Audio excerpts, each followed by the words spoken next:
Friends, हम कर रहे हैं क्लास 11th का हिस्ट्री का पेपर एनुअल एग्ज़ाम 2025 की तैयारी कर रहे हैं। हम 2024 की प्रिपरेशन के लिए हम कर रहे हैं हिस्ट्री का पेपर। चलिए स्टार्ट करते हैं पेपर बिना टाइम वेस्ट करे। ये कुछ जनरल इंस्ट्रक्शन है पेपर में जो होती हैं। तो जो हम करेंगे, हम प्रीवियस ईयर पेपर करेंगे और वो क्वेश्चंस करेंगे जो रिपीटेड क्वेश्चन हर साल आते हैं हिस्ट्री के। जो रिपीटेड क्वेश्चन होते हैं जिन्हें हमने पिछले 4-5 साल के पेपरों में देखा है, वो सारे क्वेश्चंस हम करेंगे। सबसे पहले हम एमसीक्यू स्टार्ट कर लेते हैं, उसके बाद जो इनके लॉन्ग क्वेश्चंस है। तो फर्स्ट एमसीक्यू है, which among the following city of the Mesopotamia flourish after 20,000 BCE। तो कौन सी सिटी थी जो मेसोपोटामिया में फ्लोरिश हुई थी 2000 BCE के बाद एज ए रॉयल कैपिटल? तो पहले तो उसे रॉयल कैपिटल क्यों बोला जाता था? तो इसका जो आंसर है, आंसर तो है मारी। पर मारी को रॉयल कैपिटल इसलिए बोला जाता था क्योंकि यहाँ की लैंड काफ़ी फर्टाइल लैंड थी और यहाँ पर रिवर्स भी थी, यानी यहाँ पे पानी की फैसिलिटी अच्छी थी और जो लैंड थी बहुत अच्छी फर्टाइल लैंड थी, यानी एग्रीकल्चर लैंड थी, इसीलिए इसे रॉयल कैपिटल बोला जाता था। आंसर इसका मारी। नेक्स्ट क्वेश्चन है, who among the following Roman emperor establish principate. इनमें से जो रोमन एम्परर थे, किनको प्रिंसिपेट के नाम से स्टैब्लिश किया गया? तो जिनको प्रिंसिपेट के नाम से किया गया उनका नाम था अगस्तास। क्या था उनका नाम? अगस्तास था। इनका जो शासन था 27 BCE से इन्होंने स्टार्ट करा था, यानी इन्होंने रूल करना चालू करा था 27 BCE से और 14 CE तक इनका रूल चला था। तो समझ आ गया। तो रोमन एम्परर जो जिनको प्रिंसिपेट कहा जाता था वो कौन थे? वो अगस्तास थे। नेक्स्ट क्वेश्चन करेंगे, क्वेश्चन थर्ड देख लेते हैं।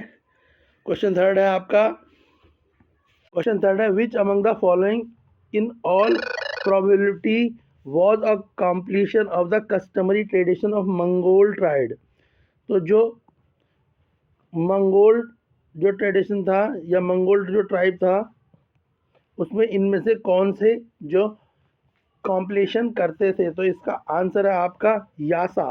यासा जो थे वो ट्रेडिशनली ऑफ मंगोल ट्राइब क्या की कस्टमरी को मानते थे। क्यों? क्योंकि उन यासा जो था, यासा है क्या? Yasa was a legal code establish by Genghis Khan. तो यासा को किसने इस्टेब्लिश करा था? गेंगिस खान ने। जानते हो ना गेंगिस खान कौन थे? तो गेंगिस खान ने जो है यासा को क्या करा था?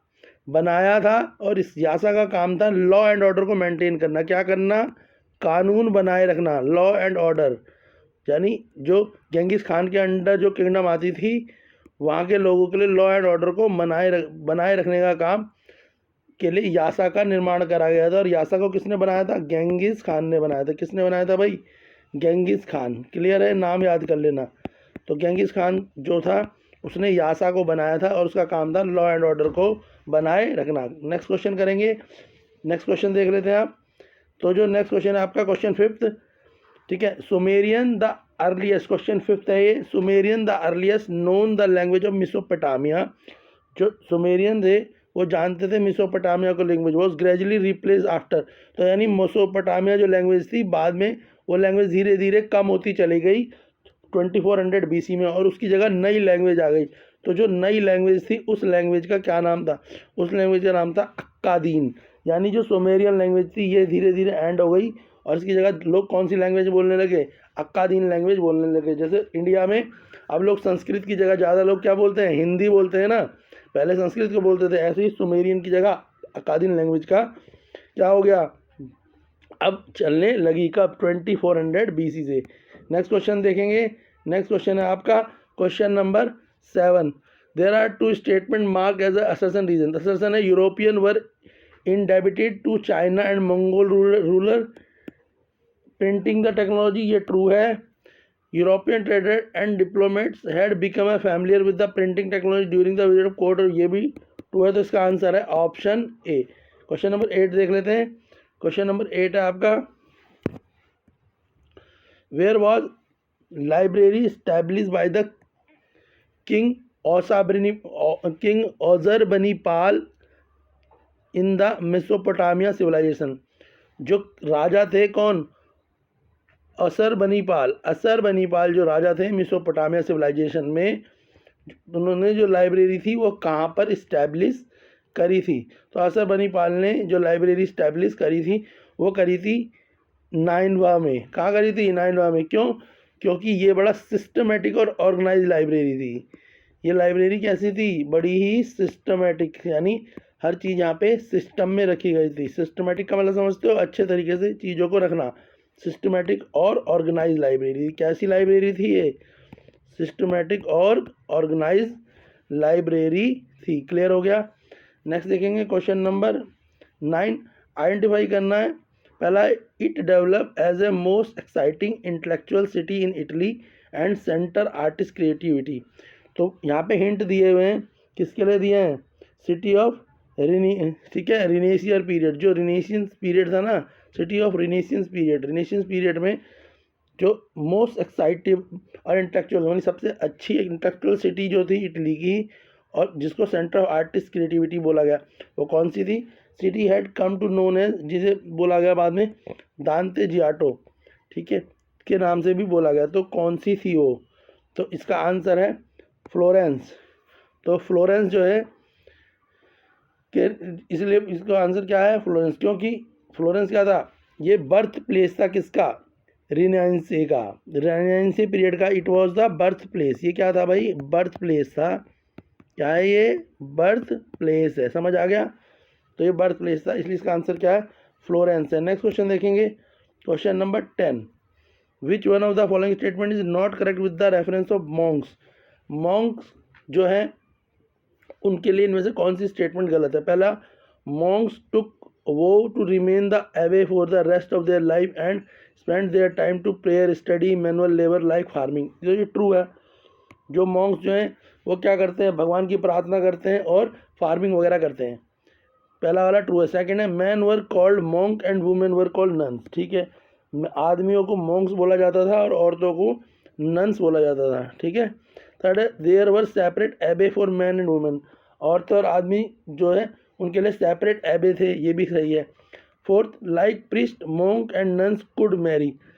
जैसे पुजारी लोग शादी कर लेते हैं, मॉन्क्स और नन भी शादी कर सकते हैं, ये गलत है।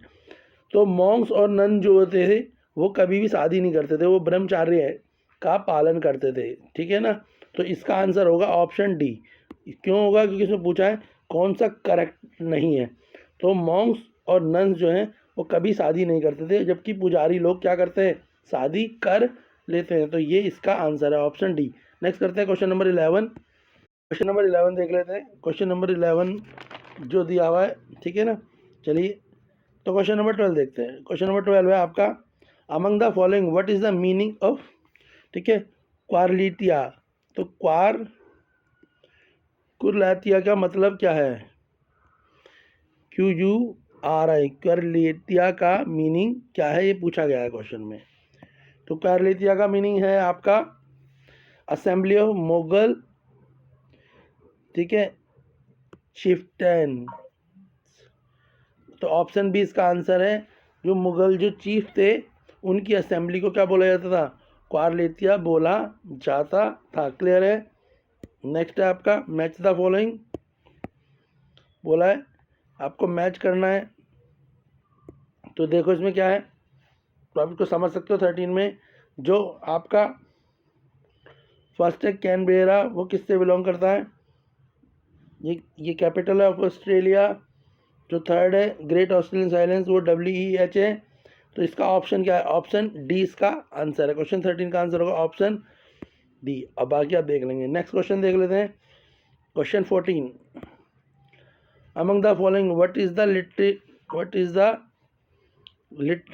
Literal meaning of feud. Feud का मतलब क्या होता है, देखो फ्यूड का मतलब होता है long fight between two groups.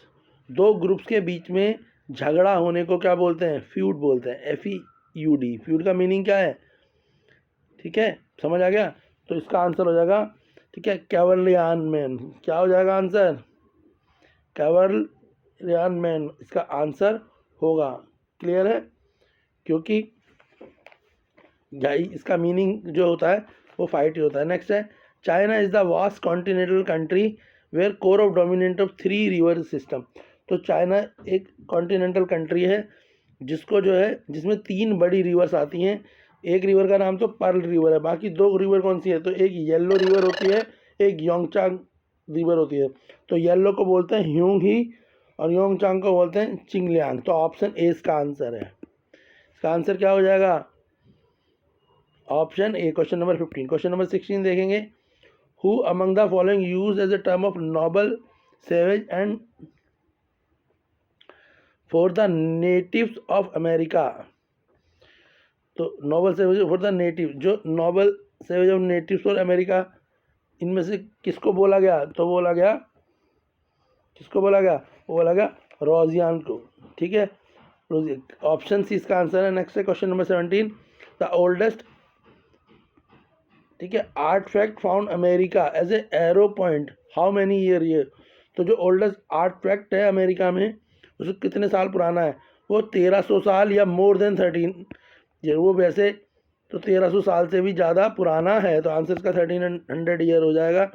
वैसे 1500 साल आता है इसका आंसर, पर आप 1300 ईयर भी लिख सकते हैं। नेक्स्ट है question 18, choose the correct answer from the given option. There was one direct tax called that king sometime impose on peasant, the clergy and noble were exempted from the paying this. एक direct tax लगा दिया जाता था राजा के द्वारा कई बार, और वो ज़्यादातर गरीबों पे, किसानों पे लगाया जाता था, किसानों पर लगा दिया जाता था, जबकि जो क्लर्गी और नोबल्स होते थे उनको वो टैक्स देने से वो बच जाते थे। तो उस टैक्स का क्या नाम था, तो उस टैक्स का नाम था टैली, ऑप्शन डी। नेक्स्ट है क्वेश्चन नंबर 19। तो क्वेश्चन नंबर 19 देख लेते हैं। क्वेश्चन नंबर 19 है आपका,